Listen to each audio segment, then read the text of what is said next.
to 4. Organization. Wrapping up the big. Keep it steady, cause you win and you lose some. I've been running since the day I was born. I'm still working on my style and that new song. How's it going, ladies and gentlemen, and welcome back to Broken on the Cast, where we talk about life, the universe, and everything in between. This week, we're going to be talking about the Phineas and Ferb. I thought I had something there. I'm sorry. Apparently, I didn't. So, let's just get right into it. I'm going to be reading from the fandom website because it's going to be the easiest for me to sort out everything and everything else like that. So, the Phineas and Ferb, I remember very clearly coming out. I watched the premiere. I watched up until season 3, I would say, and I love every second of it. I'm actually rewatching the series right now, and for the consecutive of the first and second season, and some bits of the third season, the finale, the full season, some of the lot of the specials. I was like, yeah, I remember that. I remember when that aired, and same with the movies. I'm like, yeah, I remember all that.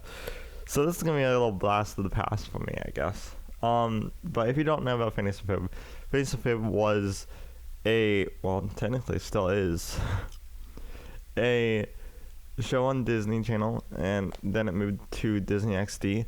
It was about two brothers during summer vacation, and every single day they would build something spectacular. That'd be from a roller coaster going to Mars, fighting with aliens, or creating a maze, or trying to find a mummy to their version of the Loch Ness Monster, or whatever. They would build outrageous stuff. They actually made tops as well that they could ride and stuff like that. For the summer solstice episode, they actually made a plane and flew around the world to have the longest day ever. I remember it clearly. It was August 17th, 2007, and that's also what the fandom says, that's when it started as well. I remember it was during the summer, and the episode aired on June 12th, 2015. So yeah, I remember watching it up until kind of near the end. I was a junior in high school, and I was going into my senior year whenever it ended. So that's wild to think, yeah, here's a show from my childhood, and now that I'm about ready to graduate, it's ending. But it hasn't ended yet. They actually are gonna have a new movie coming out at the end of August. That's Phineas and Ferb Candace Against the Universe, which I'm extremely excited for. They're gonna treat it like a lost episode, so even if you haven't, I hope that they made it if you haven't watched any of the shows, you can still watch it. But then again, I highly recommend watching the show because not only that, it has a ton of famous people in it. For all the Doctor Who lovelies out there, remember the episode when the Doctor kind of quits and goes back to World War I to become a teacher? The little kid that was basically a psychic for that episode. Yeah, he plays as Ferb, and the creator of Rocky Horror Picture Show, he's also in it. Richard O'Brien, he plays the dad. Aunt Hilda from Sabrina the Teenage Witch, yeah, she's also in it too. Ashley Tisdale, a lot of people know her as Sharpay in High School Musical. Yeah, she's also in it. There's a ton of, and the list just keeps going on from there. Actually, the creators themselves are extremely famous. They helped with Rocko's Modern Life back in the 90s. That's actually how they met. Is on The Simpsons. And they was doing where they sat across from each other as a layout artist on the series. They bonded over a shared sense of humor and were eventually paired as writing team on Rocko's Modern Life on Nickelodeon, where they learned more and more aspects of the animation production business. Phineas actually makes an prototypical appearance in a post office line of Rocko's Modern Life. season 4, episode 6. And I remember seeing that episode and then watching Phineas and Ferb. I'm like, why does Phineas look familiar? Because like I remember watching that episode, like a rerun of it, because that came out in 1997. Like I remember watching the rerun of that episode. It's so weird how it was also during that time that the pair started to develop a show that would allow them to continue working together as writers at the Wild Thyme restaurant in South Pasadena, California, where they have bits of paper all over the table and crowns for you to draw with. Sketch of a triangle-headed kid, one of the creators, Dan, called Marsh, the other creator, the evening and told him the news he had Phineas. And I want to also skim through this article because it talks about a lot of like the inspirational stuff that inspired the show and stuff like that, and this different art style, which I want to read the art style because that's interesting to me personally as well. And then I want to like jump to like the original pitch of the show, and I'm also going near the end of the episode I'm going to be talking about my experience of watching it and stuff like that. So if my iPad can agree with me, let's go back to the style. All the other characters grew from that simple triangle head kid. Phineas has a triangle, Ferb is a rectangle, and Candace is a half circle. The goal was to create simple characters that kids could easily draw on their own. They also created characters that were easily recognizable in silhouettes, which is an old animation standard that Matt Groening taught Proverman while he was working on The Simpsons. So the creator of The Simpsons taught Proverman, Dan Proverman, also the voice of Dr. Doofenshmirtz on Phineas and Ferb, he taught him the style of creating characters of like that can be easily recognizable in silhouettes. That's actually pretty cool, not gonna lie, because like you can silhouette all the characters and realize like, oh yeah, that's this character. That's really clever. I'm surprised that not a lot of cartoons do that really anymore. Like they kind of do, but not really. So let's jump to the original story pitch, and they actually have pictures on the fandom website, so you can actually see like the original drawing of it and like the original version of the logo. And so the original story pitch, the main article is going to be also original story pitch.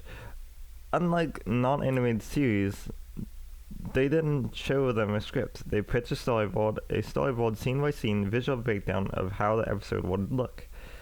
When it came to present it to the executive overseers, Proverman edited the storyboards together into a film, adding music, sound effects, providing the voices for all the characters. This animatic can be found on the Fast and the Phineas DVD. The original story pitch eventually became the episode Roller Coaster, and you can also probably find it on YouTube as well, which I might actually watch it now, because I'm actually really curious about like how it looks and stuff like that. The music was also done by Bowling for Soup. I know for all the little lovelies out listening to this is just like, what's Bowling for Soup? Well, that's ahead of your time. Bowling for Soup was one of the best bands. It still is one of the best bands there is. There was, how can I put it like this?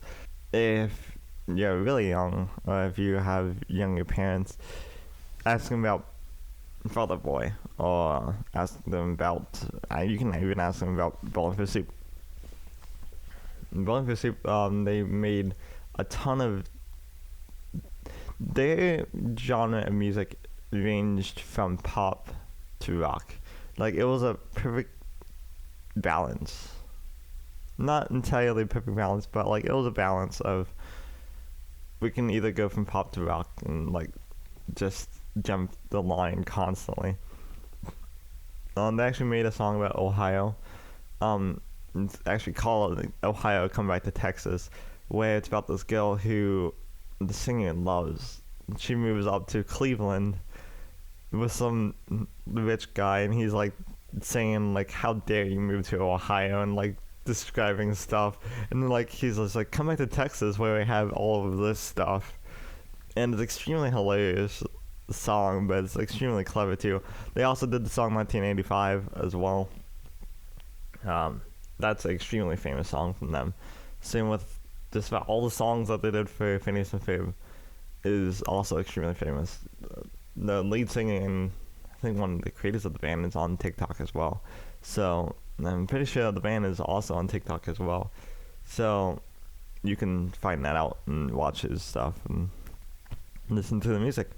But yeah, no, I remember watching Phineas and Ferb when it first came out. And I remember the lead up that they did for it as well, because like they was trying, me as a little kid watching Disney Channel, like I remember like the different ads like that they would do for it. And me being the son of a kind of a carpenter and like a contractor and stuff like that, that was extremely interesting to me. And that not a lot of shows did something quite like Phineas and Ferb at the time. You have shows nowadays that are kind of trying to be like it, but it kind of also revolutionized how shows / musicals can be in show form. Musicals in show form, basically, because that's what Phineas and Ferb is. It's a musical, but it's in a show form, and because they always had one song in every single episode, or just about every single episode. But back to what I was saying was, yeah, I remember it coming out because I was on summer break and I didn't really have any friends to hang out with. I kind of still don't hang out with anybody, so me being a kid and not really having friends to hang out with, and I was kind of always stuck at home, either playing video games or watching TV or like anything. And so watching Phineas and Ferb, like with me also having social anxiety and stuff like that was really cool with me, because having a kid with a big imagination as well, like I saw them as friends as well. And you know that might sound sad, but like it's kind of true with a lot of people, especially people of my generation that grew up watching Phineas and Ferb. Like we saw them as friends, even though we didn't really have any that would hang out with us personally. We always had them, especially during summer break. That was always really cool, watching Phineas and Ferb. Every single episode, every new episode that would come out, like I was always there. Like I was always like trying to be on top of, now is my time to watch it. Watch the TV. And I was also like that for the Avatar: The Last Airbender up until the second season. Well, I didn't really get into Avatar: The Last Airbender, but I would also get to that later, because I'm gonna say that for next month, and for like something special next month that's coming to Netflix. So it's Legend of Korra. I'm gonna do Avatar: The Last Airbender leading up to Legend of Korra. So like I remember just about every episode that came out, like specifically, because I'm pretty sure one of them, a couple of them actually came out on my birthday, and like that's kind of like all I kind of wanted to do on my birthday was watch that show, like the new episode that would come out either like on my birthday or like the day before or whatever. And that was the same also with Adventure Time as well. So like I had like Adventure Time and Phineas and Ferb that I would watch constantly. But you know what, back to what I was saying was, not a lot of, specifically like in the early 2000s up to 2010, there was a branch of cartoons and there was a branch of shows that revolutionized what cartoons are now. And a lot of people say like, oh no, it started with the 90s. Like, technically it didn't. Like, in the 90s it had a strictly kind of slapstick humor of, let's do this. But then the 2000s and late 2000s, starting with Phineas and Ferb and Avatar: Last Airbender and Adventure Time, and with a lot of those shows, it took like what we thought of cartoons of being like the typical slapstick kind of potty humor of how you just spotted jokes to here's an actual story. And we're gonna reference back to a lot of the stuff that we talked about either 2 seasons ago or like the very first episode or whatever, or when it should matter. And especially with a lot of the running gags that was on also Phineas and Ferb. Like with the floating baby head. Yeah, I know for someone that probably has never seen Phineas and Ferb, you're probably just sitting there listening to this and just like, floating baby head? Like, yeah, that was a running bit throughout the entire series. They ordered it once for a haunted house, I believe, and then it just kept coming back. Like, even when they would build something, it would come back, and there would be also gags also in that episode whenever it would come back. Sometimes it would be like, why is the floating baby head still doing here? Like, nobody wanted it. And with Dr. Doofenshmirtz and Proud Face, like, they would always have that running gag of, let's make how many puns in this episode, or let's reference back to this episode, or something like that. And actually, the person that voiced, sorry, I know this is completely off topic, but the person that voiced Proud Face also voices Appa on Avatar: Last Airbender. He also voices all of the clone soldiers in Star Wars, the Clone Wars and Rebels, and whatever usage of the clone and Captain Rex and all of them in any Star Wars franchise, he voices them. But yeah, no, like, growing up with Phineas and Ferb, that was awesome. That was a really major part of my childhood, even though I didn't really show it off, probably because I was somewhat embarrassed by that. But now it has become a cult classic. Everyone loves it. And so now it's just like, yeah, no, I actually do love the show. It's extremely clever. Yes, even though it's a kid show, it still has that sense of, there's a lot of jokes that adults get. Actually, I'm watching it right now, and I'm realizing all of these jokes now. And that what makes a really good show, and especially a good kids show, is that shows like Adventure Time and shows like Phineas and Ferb and stuff like that, they leave a whole bunch of stuff in for adults, or for whenever you know, like a lot of different movie references. During the first season of Phineas and Ferb, there's tons of, even the episode titles were just movie like spin-offs, and like the Fast and the Ferb, or like a lot of modern day movies during that time that kids should not watch. They put it in as the episode titles.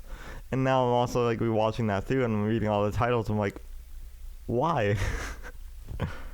That's extremely clever of how they did it, because it also implies with what's going on with the show as well, like what is going on in the episode.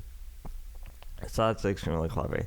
And going on to moving on to whenever I kind of stopped watching it is whenever I got into high school. I kind of just stopped because, you know, in my eyes, being a teenager, I kind of thought it was embarrassing to watch a kid show like that.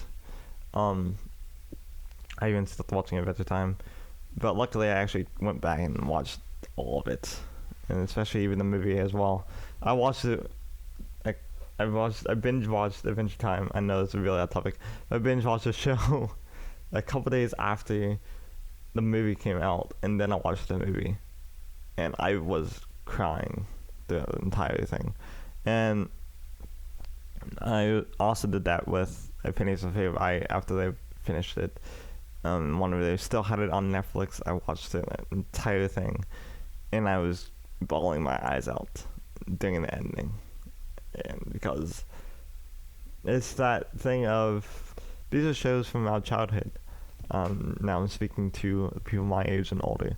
These are this was a show from our childhood, and to watch it ending is kind of that realization of, yeah, we're getting older. This show is not going to be there forever. These characters are not going to be there forever. They eventually are going to grow up and move on with their lives and their quote-unquote lives, and stuff like that.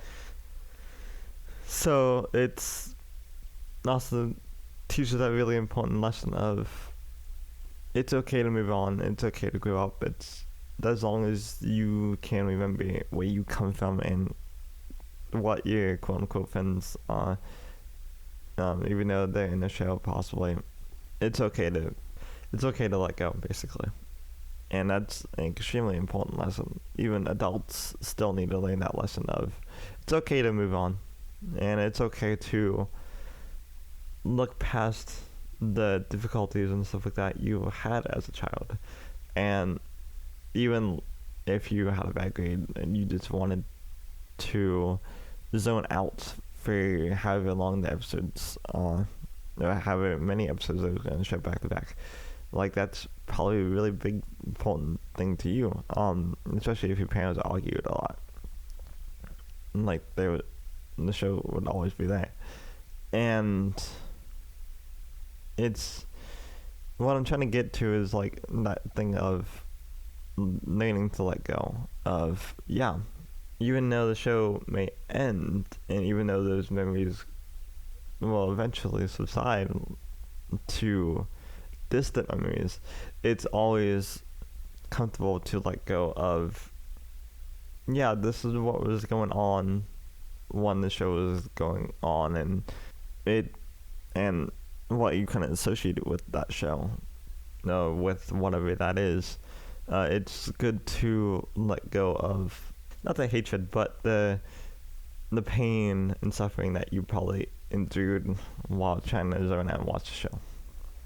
Or if you associate the show in a positive light, like I do, even though my parents did argue a lot, and I stayed over at my dad's house because my parents technically separated when I was little, around 2 or 3, but they didn't officially get divorced until whenever I was in high school. Even though all that stuff was going on, I tried not to associate the show and associate anything I was watching with what was going on in my world. Because also with Phineas and Ferb is the show focuses on a family that the dad is out of the picture, and this stepdad is watching over these kids. And yeah, one of the kids is his actual son, but it's that whole thing of like Phineas and Ferb also teaches that valuable lesson of family is not related to blood. It's related to how well you respect that person, of how well you treat that person. Because that's also another very important lesson that people need to learn. Even adults now need to learn that as well. That family is not associated with the blood type, or like if you was actually born into it. It's about trust and respect and everything else like that. And if there's no trust and no respect, there could be technically no family there. Not saying that like you should disband your family, because it's that thing of like, if you can still consider them as family, but a first degree family, and you can have whatever degree family that you want to have and associate with. But yeah, also Phineas and Ferb teaches a lot of important lessons like imagination and this and that, and being true to yourself, and going out and discovering something new every single day, and doing something that you love to do every single day. And that's also a very important lesson that a lot of people, even especially kids and everyone needs to learn that lesson nowadays of go out and do what you love to do, even though you might get shunned for it, even though you might get found upon it. Just do it, because it's extremely fun to do. And like, that's what I'm doing. Like, even now that a lot of painful stuff has happened to me, a lot of painful stuff is like, not stressful stuff is going on right now, even in my life. I'm still trying to do what I love to do, because it's a good pastime, it's a good thing to do. And also, it's what I believe that I was possibly sent here from, whatever you want to believe in. Like, I believe in God, so it's that whole thing of like, I believe that God sent me here to make podcasts and talk about like weird stuff, and to inspire people, especially people that grew up in broken homes, that don't really have that many friends, that don't like, that they can't see themselves as being anything better than what people tell them that they are.